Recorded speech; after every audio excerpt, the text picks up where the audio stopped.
Okay, that's cool.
Good afternoon and welcome to the last of 3 events the Right to Speak project has had as part of Poetry Africa happening right now in Durban.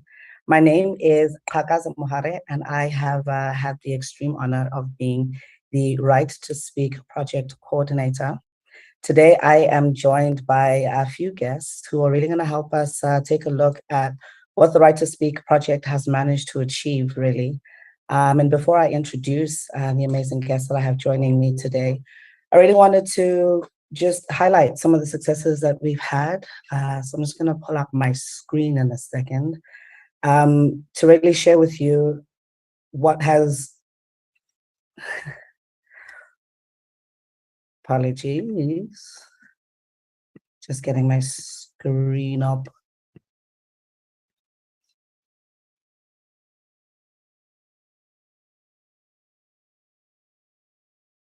Alrighty.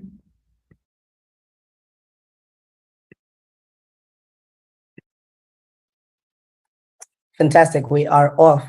So just got a couple of slides to share with you what the project has been about and its objectives and what we have been able to achieve, just as a way, a precursor to the conversation we're going to have this afternoon.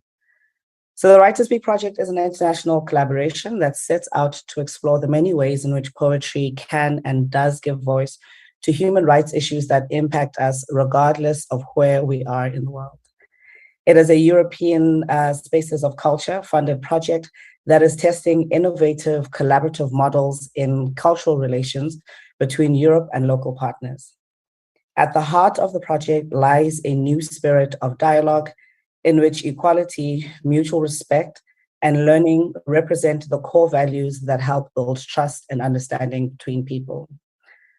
The project partners are Goethe Institute, Hear My Voice, and I have got Moafrika who's joining us today for today's conversation. Also, the Center for the Creative Arts, Alliance Francaise, Wallonie-Bruxelles International, and the representation of Flanders. We were guided by 5 project objectives, and I'll speak to the events that the project then hosted as a way of getting to these objectives. The first one was to create space for poets in South Africa and in Europe to connect, exchange experiences, and really just to engage. The next was to help poets build strong international relationships, creating opportunities for poets to perform and share their work with the world. Capacity building for the sector was also one of the important objectives to really ensure sustainability. And the last one was spotlighting the undeniable excellence of South Africa's poets. In the 7 months since the project has launched, our project launched on the 21st of March at the time of the Writer Festival. We have hosted 21 events, all featuring poets and speakers from South Africa, Germany, France, Belgium, and Flanders and Sweden. Our monthly Twitter Space open mics have had poets and audiences in South Africa, Germany, Eswatini, America, and Japan, sharing poems and reflecting on human rights issues and their experiences in their own countries. We also hosted a poetry Lokotla, which was an online discussion that had some of our most respected poets in conversation with South Africa's poet laureate, Ntate Wale Serote, as well as a very engaged audience in the comment section, all unpacking issues around publishing, performance fees, copyright, and the financial sustainability of poetry as a career. We had an amazing workshop series that not only had some really fantastic posters to promote it, but also had close to 60 participants logging in for a 90-minute masterclass every night for 6 nights in a row. Today we'll be speaking to 3 participants of that workshop series. It really was around sharpening their skills and deepening their understanding of the business behind the art and behind the poetry. From financial literacy, branding and proposal writing to funding, arts administration, and tools for multimedia production, the sessions were really lively and quite engaged.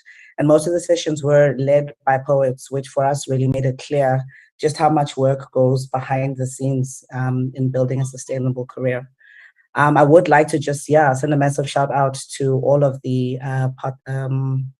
facilitators that we had the sessions were really just like jam packed with knowledge and really just from your personal experiences and the years in the industry. Thank you very much for being so open. And I think we have Abiso really who will be joining us later, who's also one of the workshop facilitators. We also had our poetry passport events, and these ones really gave us a taste of poetry and what's happening within the poetry space in France and Belgium. What was meant to really be just a night of poetry performances at the embassy or maybe at one of the offices really expanded into a residency in collaboration between 2 Belgian poets and 4 from South Africa.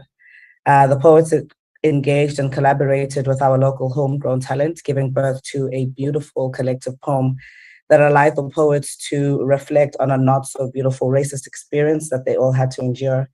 And really, for everyone involved in the project, that made the issue of human rights a lot more real, far more real than anyone had intended.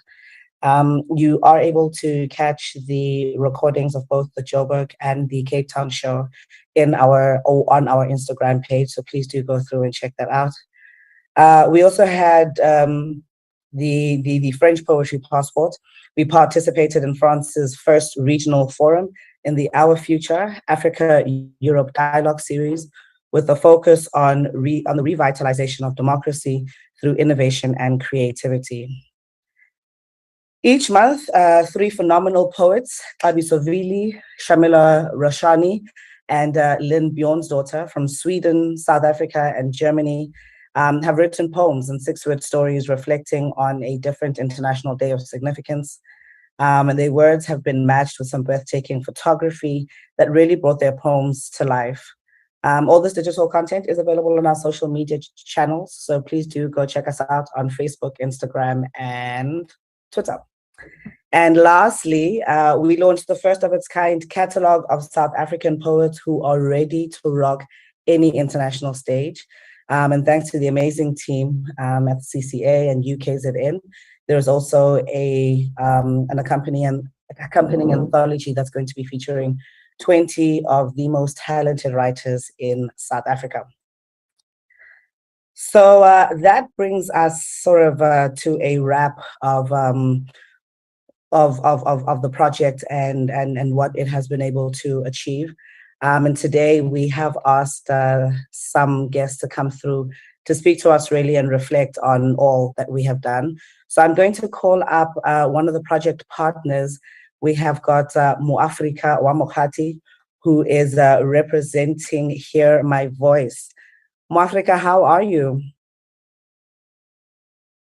I am good. I am fabulous and jet setting and on the road in Devon. Yeah, it has been amazing to wrap up a beautiful project that has started. Fantastic. Thank you so much for joining us. I know you've just stepped out of an amazing show. University of Johannesburg, Kwaz and his students were showcasing. Beautiful. But like I said, you'll tell me all about it. So when the project started, we had a bit of a rocky start, and I think we had our challenges getting through it. But as I've just gone through this presentation, we really have been able to achieve quite a lot. I think just as a way to get us kicking off, I'd like to hear from you what your experience was as one of the partners for the Right to Speak project. Sure. I think also the rocky start was because of everyone was coming back from lockdown and we were trying to get our feet. And I think also when we were dreaming about this project, we thought that, it will be purely online. I guess that is the direction that we went through as well. We've made it work. We've made it work. We are here, and where we managed to tweak, the initial projects to be hybrid, it happened so organically, and just to revive the poetry community spirits back into the physical space. I think that worked out pretty well. For Hear My Voice, one of Hear My Voice fortes is to, bring poetry in unconventional spaces. Most of our work involves embassies, it involves government, organizations, and that is where we want to see ourselves.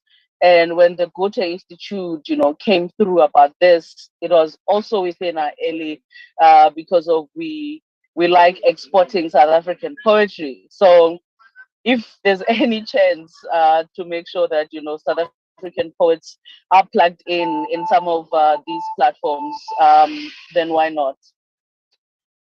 It is important for us for those reasons, but also to build a community of poets around the world. We with the CCA also coming on board, for us it was a reminder that we don't want to work in silos, but we want to work together. There is no need for competition, and then if we are going to bring international collaborators, then why not? It's to build South African poetry community. We would like to call it an industry, but we are not there yet. So us being part of this project was to say, let us start with the building blocks. Let us be able to fulfill some of the projects that we have longed, to see them happen. A good one it is to see a Poetry Lekgotla. We have always wanted, Poetry Lekgotla to happen, and this project allowed us to make, that project come to pass. Create space for South African poets to really hear themselves, to engage, and also bridging the gap. Bringing some of because we have just so many amazing poets in South Africa, but there can never be enough platforms, enough events for these great people to really explore. So being part of this project also, was to allow for that space to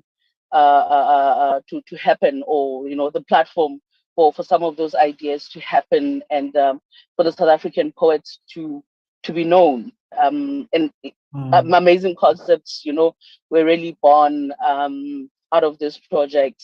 Yeah. Awesome, thank you. And I mean, yeah, and that question also sharing some of the highlights.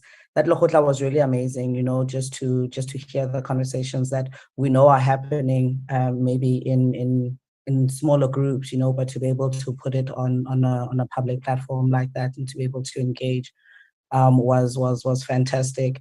And yeah, I mean, I think there's the thing about project planning, is that when we're in proposal phase, we think things are going to pan out one way, and then we deal with the challenges and the changes that need to happen. So working digitally, I think, was also another thing that was really difficult. I think at some times it would have been really nice just to bring everyone into one room and to be able to talk. But I think these for me become some of those lessons that we learn. I'm really keen to hear from your perspective. This European Spaces of Culture grant is really all about exploring new ways, or really strengthening how organizations in Europe and how organizations on the continent work with each other. What would you say are some of the key lessons, that you are taking from this project on how we make that Africa-Europe collaboration work?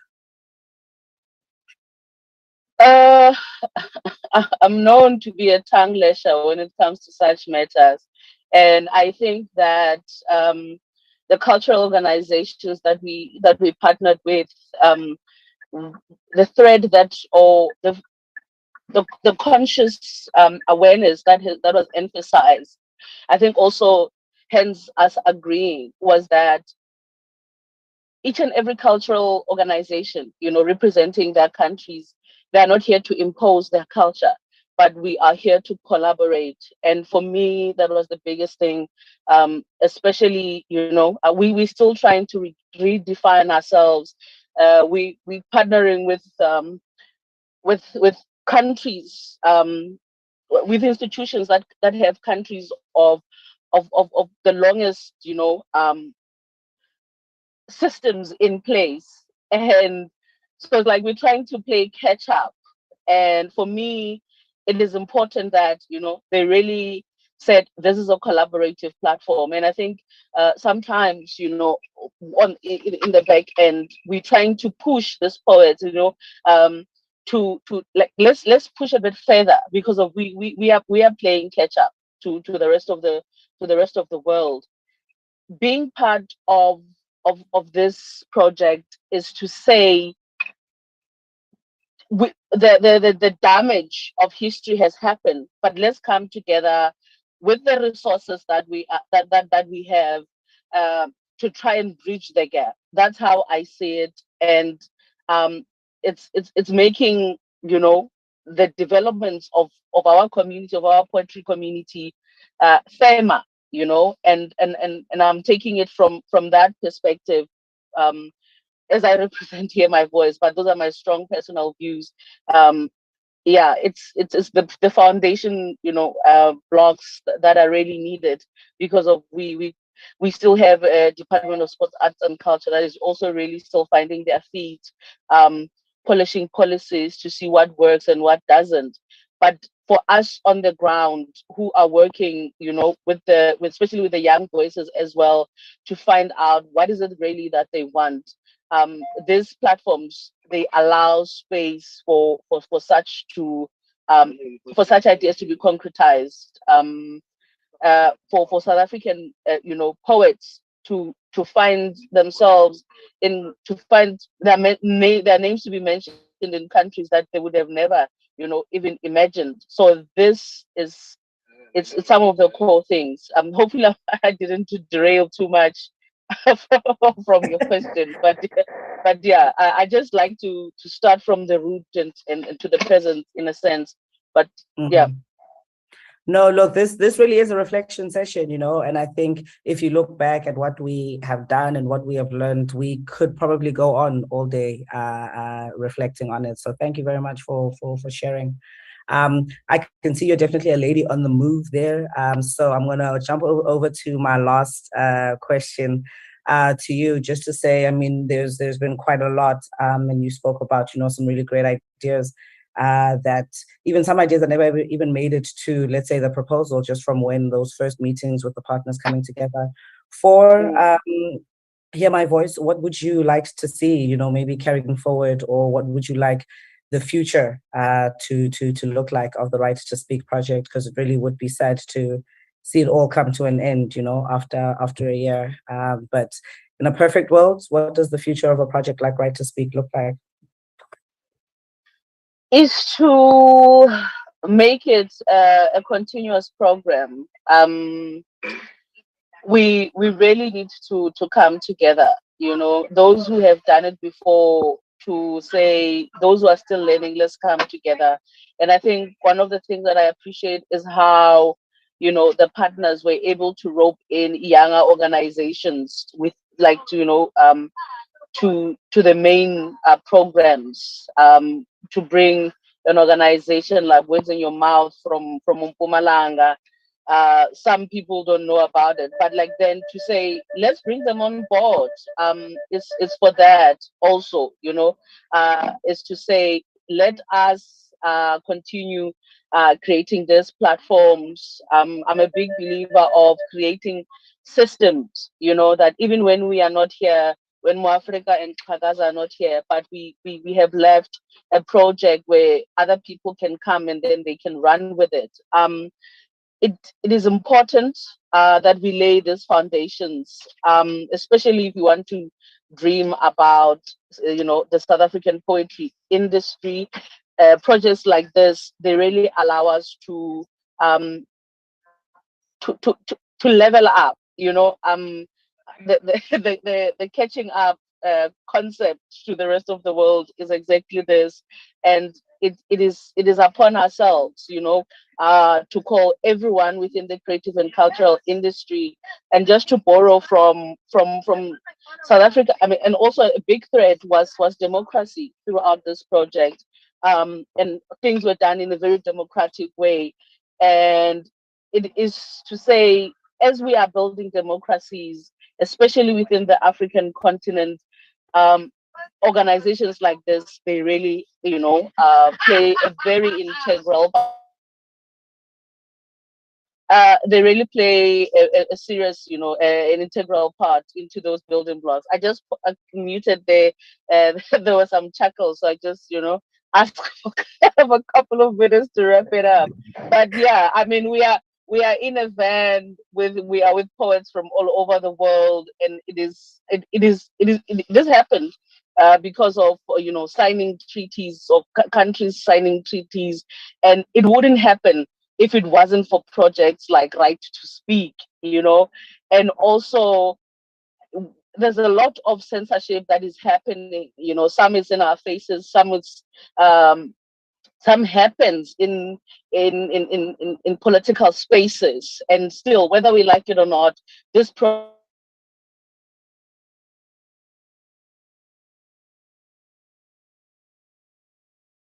of the poets, of the creators,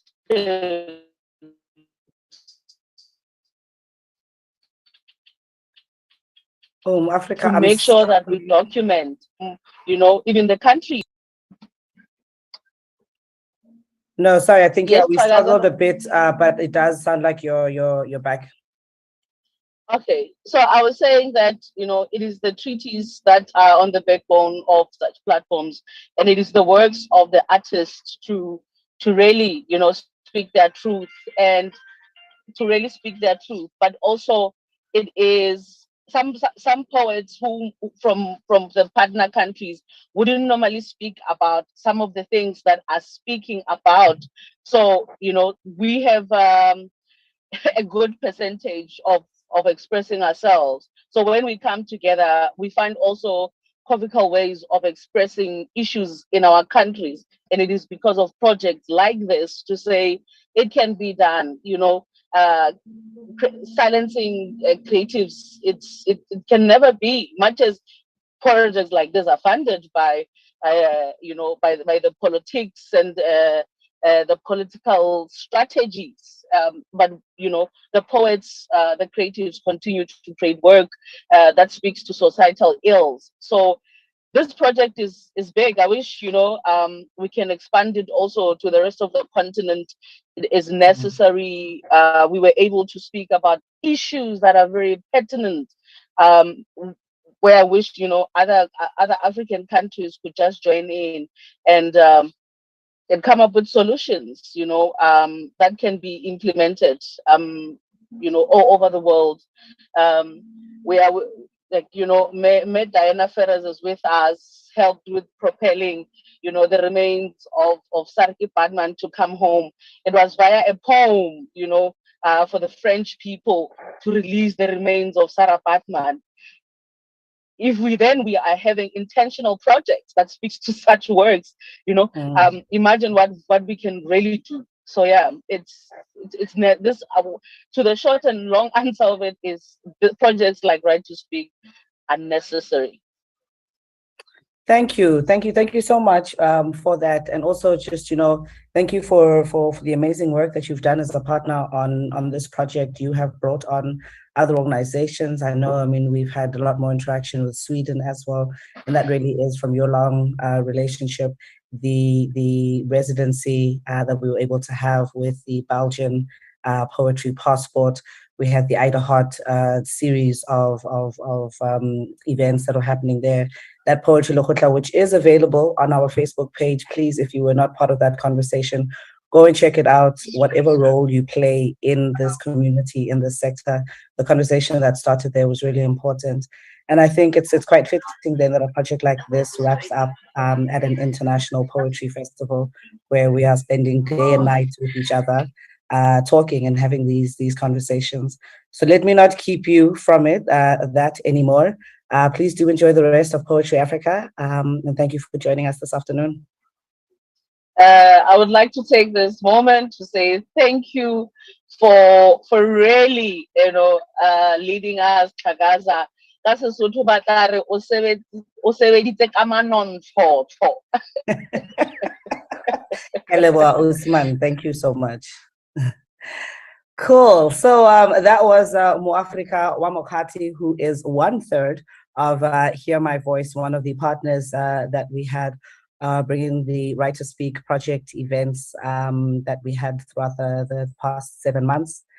Moving on to my next segment, I'm quite excited for my next 3 guests because at the end of the workshop series, the team at CCA also announced that they would be giving a 10,000 Rand grant to any of the participants who had come through to any of the workshops for them to produce a multimedia poetry project of sorts, and really just to pull from all of the lessons that they had learned in the last 6 days around proposal writing and planning and getting funding, as well as tools for multimedia production, to then submit a proposal. And the top 3 submissions or candidates to that grant, I get an opportunity to speak to them today. So please do help me welcome Zizi Popam, Philile Nkabinde, and Funwaini Sibanda. Good afternoon. How are you doing? Hello. Hello. Hi. Hello. To join us. Oh, lovely. Such beautiful faces. Firstly, thank you so much for joining us today. I would like to actually ask you guys to introduce yourselves to us, and also telling us about the proposal that you submitted that has gotten you to the top 3 finalists for that 10,000 Rand grant on multimedia poetry project. So I'm going to start with Philile. That smile was just inviting me to start with you. So please, could you introduce yourself, tell us a bit about you, and then about the project that you proposed. Cool. Okay, noted smile less throughout the rest of the segment. I need to smile because that's inviting a bit too late. Clearly, thank you. My name is Philile Nkabinde. I am a poet at heart, really. Poetry is my way of seeing, it's my way of being. And it is through poetry that I'm able to express myself in other mediums, such as expressionism, copywriting, movement, improvising, and just being a story offerer, really, just offering stories and contributing to stories that I believe in and just want to explore more deeply. Yeah, and I'm just a human excited about the human experience and all that it has to offer.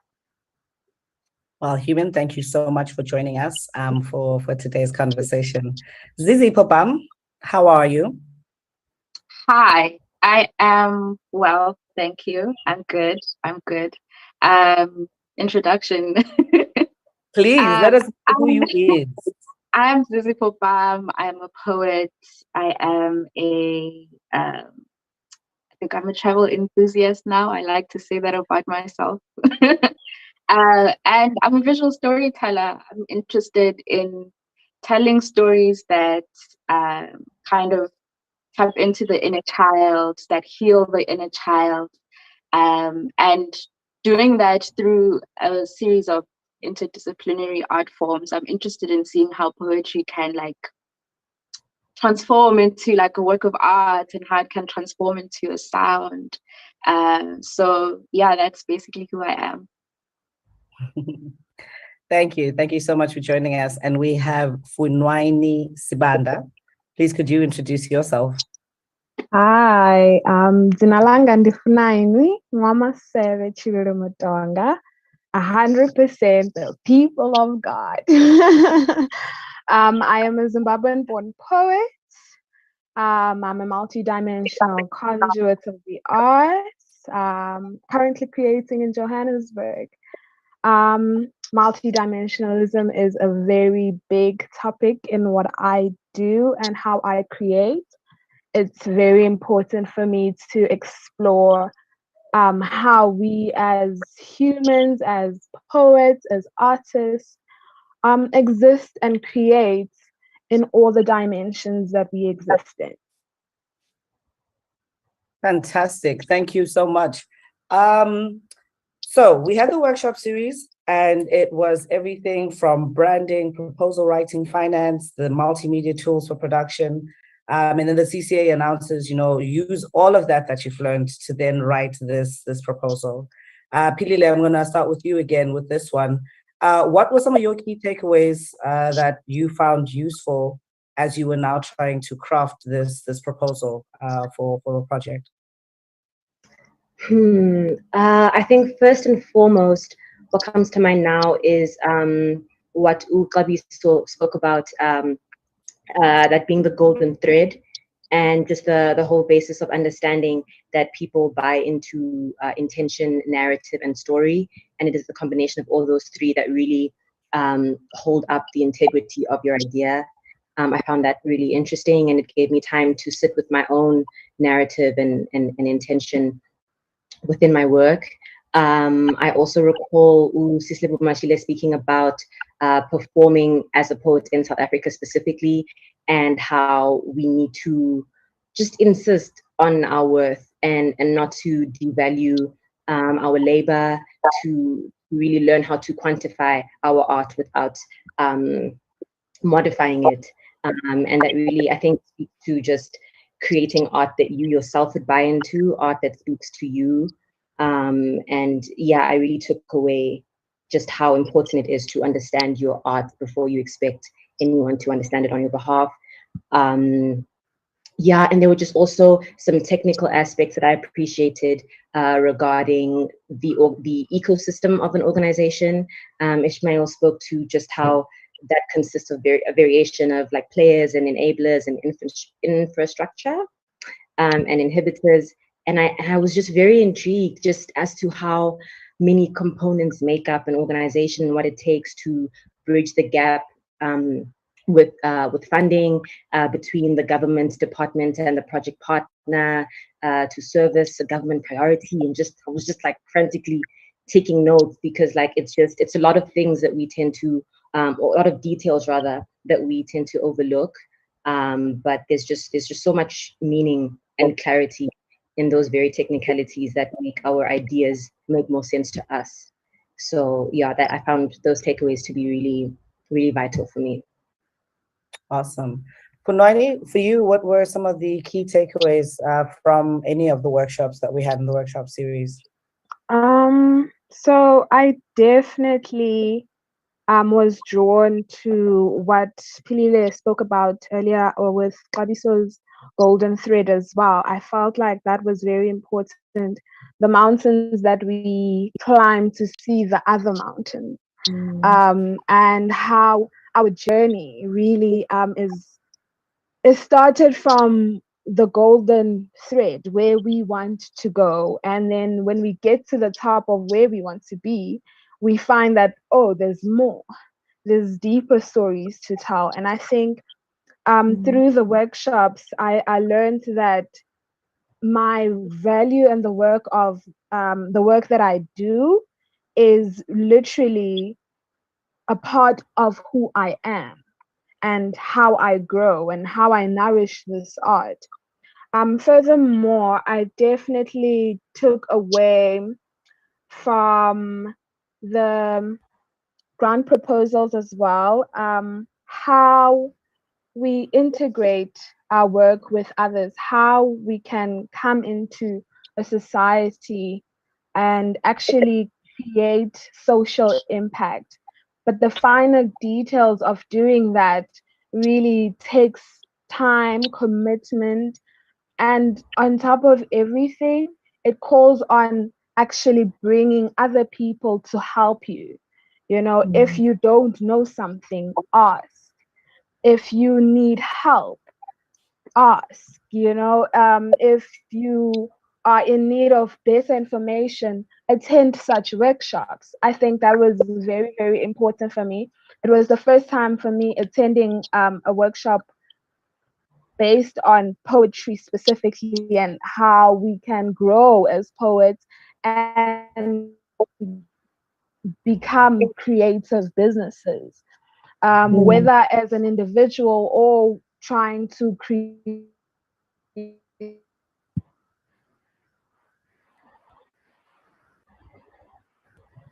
I'm struggling to hear you, Punwani. I think you're frozen. That I really, okay. Can you hear me now? Okay, you are unfrozen and audible. Okay, perfect. Sorry about that.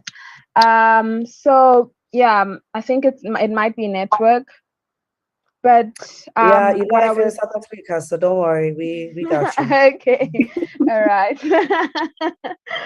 So yeah, with the branding and multimedia project, I saw that there's a lot of work behind what we see as Zizi Bam's new published book. You know, it's a lot of work behind the story that we see under Kabiso Boy Meets Boogeyman. It doesn't just happen, you know, it's something that's created from a band of collaborations from different parts of just our creative work and our administrative work. That to take our work seriously, we have to actually commit to the administration, to the work behind that, to reading the finer details and really being a part of the project, not just the creativity, but as well as the legalities, the financials, the tech work. And if we don't have the skills, we can ask.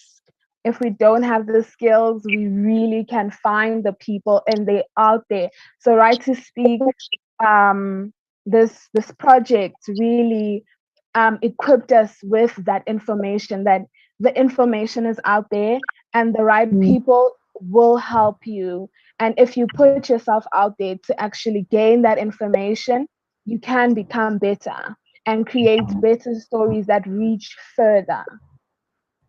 Ah, awesome. Thank you. And Zizipo, for you, some of your key takeaways? Sure, I'm sitting here like just nodding my head the entire time, Funwani, because completely resonate. Like the biggest thing for me was if you need help, ask. Like I think that was one of the biggest kind of like light bulb moments that happened throughout this series for me, because it's just like testament to that saying, if you want to go fast, you go alone, but if you want to go far, you go together. And for me, like Sislebo Mashile, Ishmael, and everybody who was speaking just kept kind of resonating that same idea back to me in different ways, in different forms. And like the idea of longevity and legacy, and thinking about like what is the kind of life of the work that I'm creating, and what will happen to that work once I'm no longer here. And for me, like it just kind of went back to that idea of community, and that you're not alone. Like you think that you're a silo and you're sitting in this world and you're creating on your own, but then there's a whole community that you could be creating in response to, creating with, creating along with. And for me, like that immediately just said collaboration. And like it's crazy because the Right to Speak project and the workshops came at a time for me where I was literally just on a quest for information, because I'm on a self-publishing journey, and it's every single day is I'm reading something new, I'm learning something new about, you know, how to be better at what I'm trying to accomplish. And so for me, like being interested in building like a sustainable poetry career, thinking about it from I'm selling a product, which is now a book. Am I still looking at it from the lens of being a poet, or am I looking at it from the lens of being a businesswoman, or what is it? And Ishmael spoke a lot to that, and the idea of how do you kind of structure your proposals and your ideas in a way that is interesting and is of value to the people who are going to fund that project, right? Is how do I show you that you are going to benefit from this the same way that I will benefit from it? And for me, the biggest thing is bringing it back to the community. Like, what is the idea of how does poetry come together and meet with the community through social justice work, through human rights work, and justifying that in a way that says, I will give you all my money and you can go ahead and, you know, do all of your ideas, make them come true. So like, yeah, I think that was the biggest like takeaway from me from all of like just put together. That was the biggest one, is that like there is community, there is help, there are people who are sourced with information, and it is there if you again you speak and you ask. And also if you listen, if you listen and you're constantly seeking and looking out for that information, I think it's always around you and in your space, only that you're aware of it. So yeah. Yeah, no, the workshop series was really insane. I was also watching all of it and just, yeah, I felt like it was a lot of knowledge, really, and it's really, I think, thanks to some really great facilitators. One of the facilitators, actually, who's always in the background, so never gets any limelight, is Bash Sadiki from CCA, who is in the background even of today's call, really just helping us with all of the tech. It's also been really great working with you, Bash, on the workshop series. So just a massive shout out to all of the arts administration interns that CCA has, who have really been in the background. Even here, I see them at Poetry Africa really running around and working hard. So thank you to you and to all of the facilitators that we had.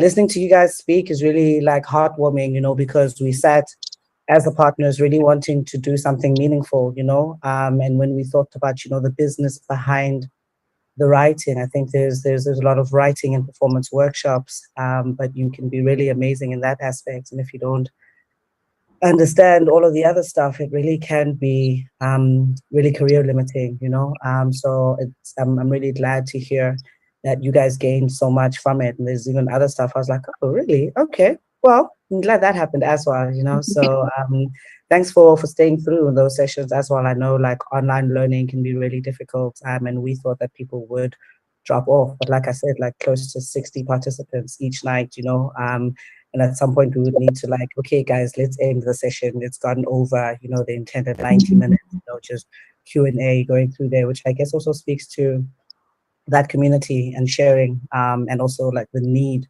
for workshops like this. I want to go more into this grant. When I started off my career, it was as a multimedia journalist.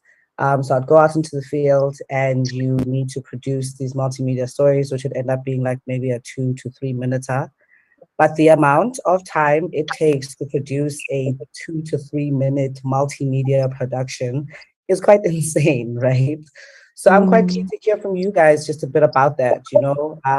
What does a grant like this allow you to be able to do? What are some of the challenges that you are experiencing in wanting to do the really super cool things that you are speaking about? I'm not going to start with Pilile Shem this time. Funwani, you've just drank some water and cleared your throat, so I think you're ready. Tell me a bit about this. This multimedia game is not easy. It's tough. It needs a lot of tools, a lot of things. What are some of the challenges that you experience? Just as a young artist trying to create really cool shit on multimedia tools. So I'm working currently on a poetry EP. So I had already began on a multimedia type of work. And the challenge was like, okay, how do we distribute this work? And how will people really experience poetry in this multimedia form? And in that realization, I had to learn, okay, there's the camera work that we'll have to get. So there's the tech guys. Editing is not easy.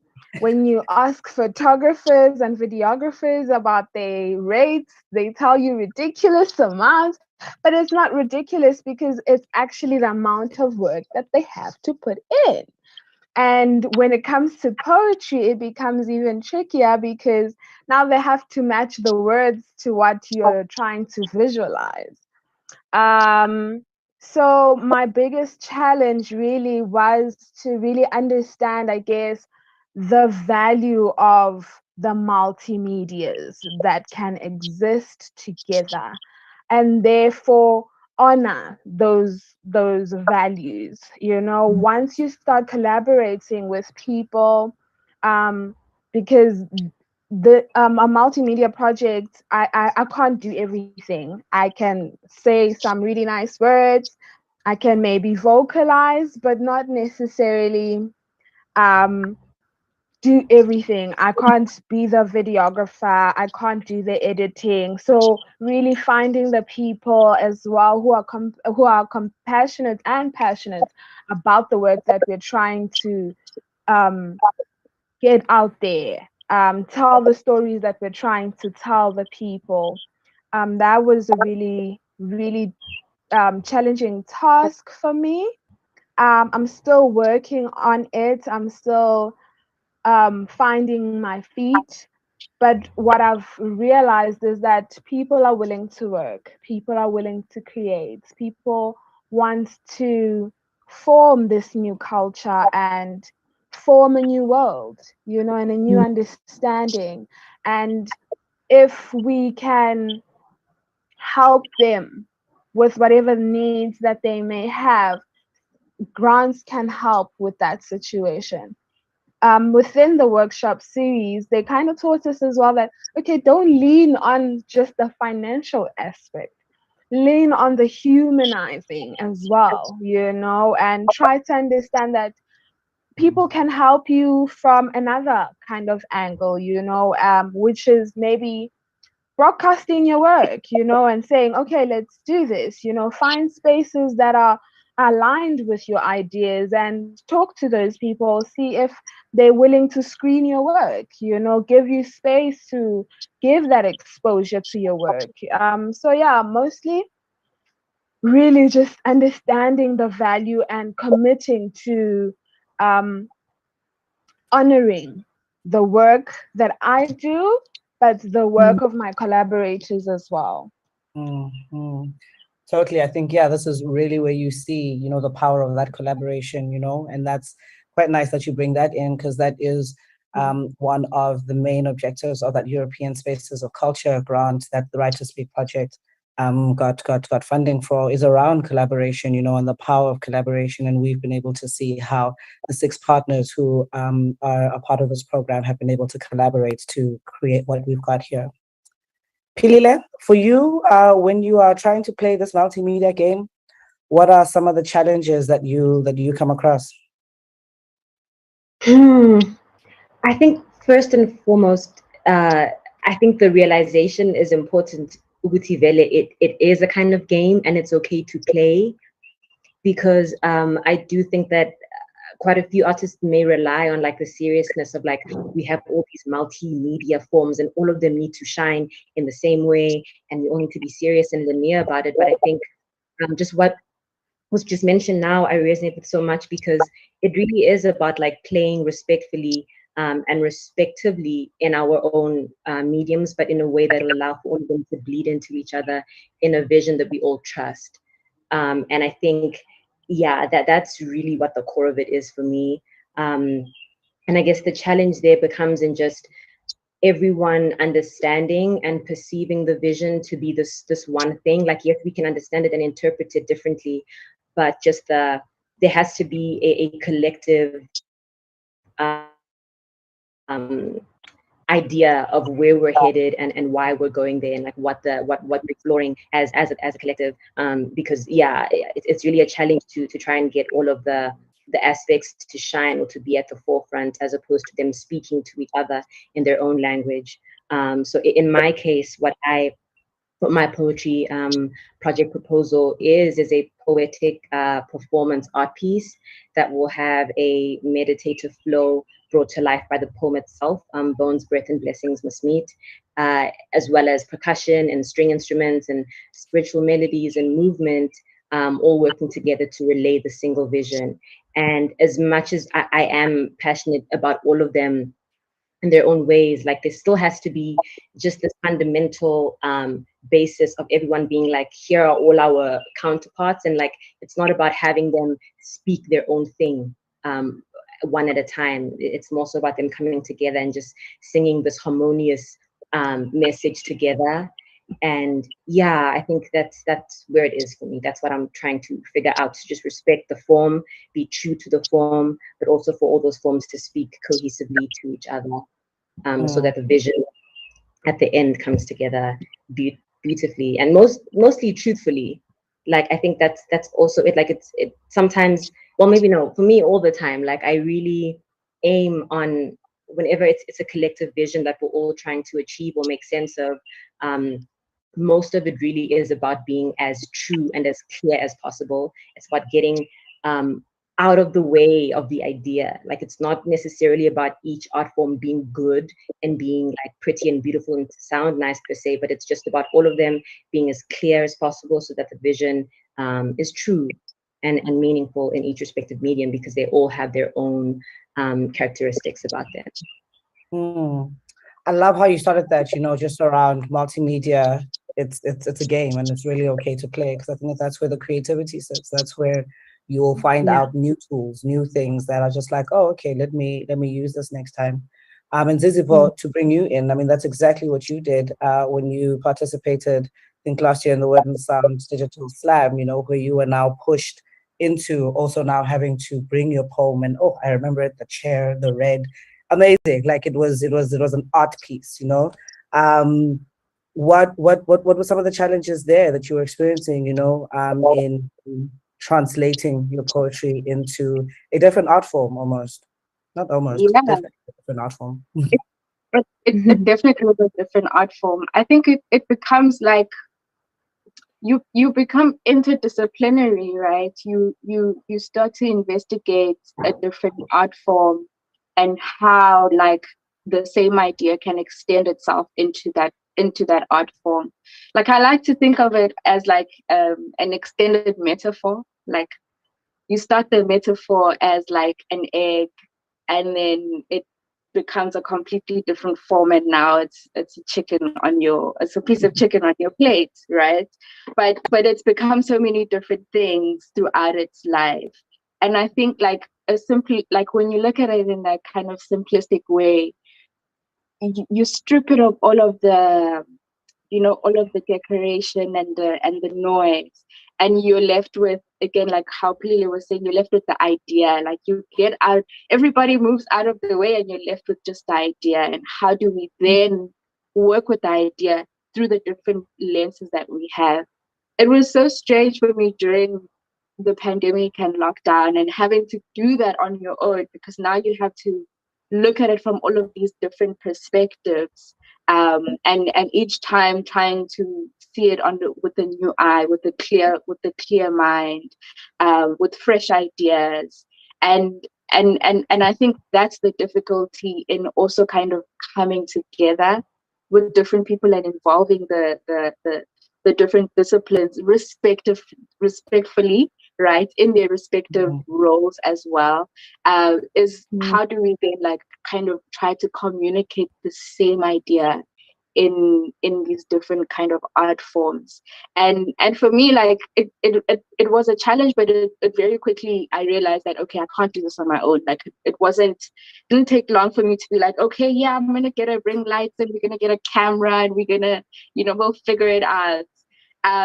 Very quickly I was like, I can't edit, I can't do this, and I need people. I need people who know how to do, who know the skill well, but who also kind of understand how to play the game, right? How to let loose and let the creative juices flow. And so for me, like collaboration has been such a just a key word throughout, I think, since the pandemic started up until now. It's been a recurring thing, because you realize that it's better with other people's ideas, like I think that's the other thing that I enjoyed about the Right to Speak this grant, is that it's a multimedia. So already that there are different kind of people coming in together to create this project. And so like some of those people may not even be creatives. In my project, like I have a social worker who's part of the project, because their ideas kind of influence the way in which this creative form is going to take on like the social justice issue. And so like you think about like what are the different factors that are going to make the idea better, and sometimes they're not necessarily the camera guy, and they might just be I don't know, like maybe the subject themselves is the person going through the thing, and so they are the best people to communicate those ideas. So yeah. Mm. Guys, listening to your ideas, I'm just like, yes, I want all of it. I want to see it all. So thank you. Thank you so much, Zizipho, Funwaini, and Pilile, for first coming to the workshops, finding some value in the workshops, going so far as to apply everything that you had learned there. And yeah, submitting your proposal for this grant. I would like to wrap up this discussion with, I guess, the announcement, around this grant, and it really is following on from that last question we've just had now, just around acknowledging the work that goes into this, and a massive shout out to CCA for putting up this 10K, to get us started in supporting poets to produce some really fantastic and phenomenal work. Yeah, clearly all the project partners were just as excited as I am to hear all of your work, because CCA has announced that they will not only be giving one winner the 10,000, but all three finalists will actually get the 10,000 to produce the first bit of the work. And then one finalist will then be selected to expand the idea at a later stage. But I'm excited. Y'all best get working, because now you've got us all excited for the projects that you have. Wishing you all of the best in producing that. May this really open up other channels as well for your work and for your name to make it out there. We cannot wait to see what you guys produce. Thank you. Thank you so. Oh, I'm loving the smiles. Look at all of the smiles. My happy people. Fantastic. Thank you so much. Please do have a fantastic afternoon, especially after the news that you've heard. So get your teams together, get the ideas going. You'll be hearing from the CCA team about what's next. Thanks for joining me. Lastly, I would like to call up Xabiso Vili, who has actually played so many roles in the Right to Speak project. As I was doing the report, found it quite crazy, but I guess, yeah, it's also then just testament to you and the work that you do. So welcome, Xabiso. Please, can you do you even need to introduce yourself? Huh? We know you. Anyway, please do introduce yourself and tell us all the very many ways in which you were involved in the Right to Speak project. Word. Thank you so much. Hi, I am Xabiso Vili. I am the current World Poetry Slam champion. I'm a writer, I'm a performer, I'm a new media artist, I'm a applied theater practitioner. And yeah, I was actually involved in the Right to Speak project in many different ways. So from being one of the poets who was creating the almost monthly 6-word stories and poems, to even being on this catalog and being part of this catalog and part of the anthology, and also to even doing some more physical and live events. Like most recently, there was the Future Africa event that happened, and running some workshops there. And I'm probably forgetting many, many other ways you might know better than me after collating this entire amazing project. No, man, thank you so much. And with each of the things that you did, you brought it. I just remember you and that golden thread workshop that you'd given that was quoted twice today. So thank you for all of that, and also lending your work to a project like this. I think it's poets like you, of your caliber, who agreed to work on a project that's completely new and you know nothing about it. That really gives us the credibility. So massive shout out to you on that. I'm keen to find out, what about the project, so I've got my partner in crime when it comes to the digital side of things, Anogutle Mthembu, who first came up with the idea of actually having the poet ambassadors, who are creating this content and going with us throughout the year and producing the work, but what about the Right to Speak project sort of made it speak to you as an artist and want to sort of put your name behind it in the various ways that you have? Yeah, So I really think that even when I was hearing the concept and the conceptualization of like the project itself, I already was so drawn to it because it was such an important milestone for South African poetry in terms of collating poets, in terms of collating poets' desires around what they imagine their industry to look like and what they imagine their industry to be. And so for me to get invited and to be part of this project was really, what drew me to it was really this collective imagining of what we wanted our poetry community to look like, right? And so I think it's done an amazing work, an amazing job of really tracking throughout the entire year what poets want out of their community right now. And I don't think that type of work has really been properly done for South Africa in terms of the documentation of this really vibrant, amazing, far-reaching poetry community. And so for me, yeah, being part of it, being able to write for it, being able to run workshops for it, being able to interact with other poets within the space has really been like a very transformative experience for me that's helped me realign and reimagine where we're going to from now in the poetry space. I love that note, just around, allowing us to decide what we want with our sector, and even when we kicked off the project, the first thing that we did was just some sort of research into the community to actually get an understanding of what are the issues, what are the opportunities as well, in the sector. So I'm glad that that's also come through in what we've been able to do. One of the projects, or one of the parts, is this catalog, of South African poets ready to rock any international stage, and that goes with one of the project objectives for us to then say, how do we highlight South Africa's talent? The list is curated by Hear My Voice and CCA, and it was done a while ago. And we have been also following your career in the last few months and getting more and more excited, because we were just like, wow, is he really about to go and win this World Slam and championship? And we've got him in the catalog, I don't know what else says, excellence more than what you've been doing in the last year of a lot. But we'll speak about the innovative work in a moment. I wanted to stick to the catalog.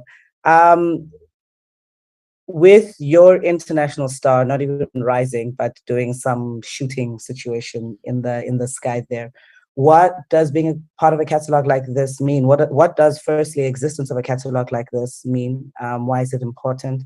And your inclusion in the very first one, what does that mean for you? I think it's a game changer, yo. I think I look at other touring networks that exist for poetry. Like, I can look at America and see how extensive that touring network is, where you're able, I remember Buddy Wakefield saying something along the lines of like, he tours like for 6 months, and he's doing like tours, like one performance every 2 or 3 days. And then after that 6 months, he then like doesn't work because he's made the money he needs to live for that year. And so like a catalog like this really becomes a preemptor for that type of work to exist for South African artists, right? Like a touring network, like not only in South Africa, but across Africa and across the globe. And so for me to then kind of be included into that, like really like reaffirms like this possibility of like professional poetry work. For children that come after me, right, to be able to say, and as they get included in the catalog, to be able to say to their parents, I want to be a poet, and their parents be like, yeah, that's a really viable career option, actually. Like, I'm really happy for you. And so yeah, it really like this begins to be that imaginator for that type of experience in the community. And so really setting up and like even being part of like such amazing talent in that catalog.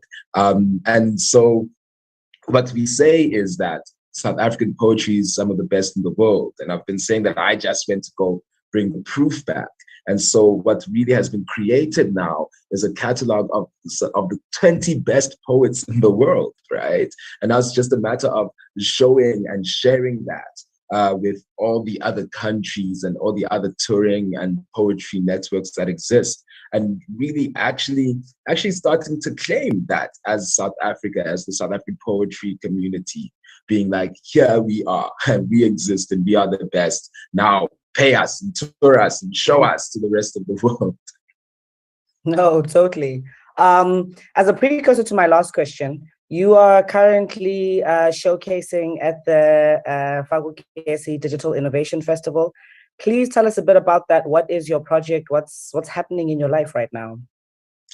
So much is happening in my life right now. But yeah, this particular project. So even last year with the Word and Sound Poetry Slam that you were even talking about, that went digital, I had worked on a series of poems called Black Boy Meets Boogeyman. And in that series of poems, I was really, trying to bring to life my own demons and reconciling with my own traumas by, embodying this boogeyman character. And so after I created that series of poems, I found a call out for some funding to create some extended reality work. So extended reality being augmented reality, virtual reality, and mixed reality. So it's all this like metaverse headset things, your phone can be used to view work. And so, yeah, I applied to create a 360-degree virtual reality poetry album in collaboration with the Brother Moves On. And yeah, so right now I'm at Faku Kesi for the actual launch of it. I was in Lagos about 2 weeks ago for the press launch and the stakeholder launch, then came back for Poetry Africa, and now I'm here for the public launch. And so this is going to be able to be viewed in the headsets from now up until the 22nd of October at the Chimologong precinct. And then after that, I don't know, our distribution plan is to try to get Oscar nominated. So we're going to be doing a few festival routes, but also we're doing galleries. We're in conversation with the Smithsonian African Museum in DC. But also, so yeah, our distribution plan is festivals, it's galleries, and then it's also townships and communities. So also like putting on the work in various townships wherever the people are, because yeah, we see a lot with this type of work that people want to use the township locations to make the work, but they don't want to show the work in the locations that they made it. So that's a very important then 3-tier step for us to make sure that accesses people that usually might not have access to this type of technology. I love it, man. I love it. And I think the important thing about innovation is that it shows the rest of us who are watching you that it's possible, So before Siphokazi Jonas's We Are Dying Here won a SAFTA, I would have been like, hey, Grammy, come on, bro, calm yourself. Emmy, calm down, But now we know it's possible, So yeah, with that, I think, just on behalf of the project partners, just a massive congratulations, for that win, the World Slam Championship, and I think really wishing you all of the best in your career, and that innovative mind of yours really keeps taking places to newer and newer places. My last question is on innovation and the cost of innovation on you as the poet, so much like with the previous conversation, we know that, now having to do multimedia work involves a lot more. Innovation can be expensive. Work at the VR, the XR and whatnot, it's not as accessible as it should be. A project like this, so the nice thing about European Spaces of Culture is that they're using, I think this is the second year, where they're doing various pilot projects, and Right to Speak is one of them, and they're using that as research, so part of this project is to also then send back recommendations to them to then say, cool, you've shown a commitment to the sector and really wanting to develop it. Having done this work, here are some of the recommendations. What would you like to see in that report, the recommendations that we put forward? What kind of support is needed for poets to be able to do some of the innovative work that you are doing. Yeah, yeah. And I mean, like, it's so important for these kind of projects to like do that kind of research, because I think quite often projects will come in and be like, we have money, take the money, and then they bounce, and then once the money is gone, there's been no long lasting outcomes. And so even for me, I think about long lasting, and I think about longevity when it comes to a project like this. And so I think something to be taken away around longevity is infrastructure, right? So how do you create the infrastructure that allows poets to be self-sustaining? And so instead of only coming in and being like, yo, here's some money, and then we go and bounce, it's like, okay, cool, here's some money for poets to start a foundation or to start building from the foundations, right? So that even poets, like even with like the workshops and then the skills workshops that were being shared during this program was like so powerful, right? Because now you've got poets and artists thinking longevity, giving them skills to like now kind of build a longevity career. But now we require not just like for the thoughts to be activated, but we also require for the action to be activated, for the work, right? So how do we now build spaces? How do we build platforms? How do we empower communities so that it's not like a matter of we're always asking partnerships for money, but we're able to self-replicate and to create an economy for ourselves that is long-lasting and sustainable. And so for me, that becomes a question where I'm like, is it possible? Like, what can we do? What can be done to create that? So yeah, I suppose that's my question that I drop into the report. I will make sure it makes it to the report. Right, thank you. Thank you so much. I think you were almost the perfect candidate, actually, to have as one of our poet ambassadors for this project, and to have you kind of unintentionally, you know, like weaved into everything that the project has done, even if it is just to spotlight you, for us to be able to just see what's possible, you know, and just any conversation with you definitely takes your mind to another place. You know, you kind of thought it could be this, and then you speak to Claudius and you're like, okay, maybe it could be something else, you know, something much bigger. So thank you so much, and thank you to your contribution to the Right to Speak project.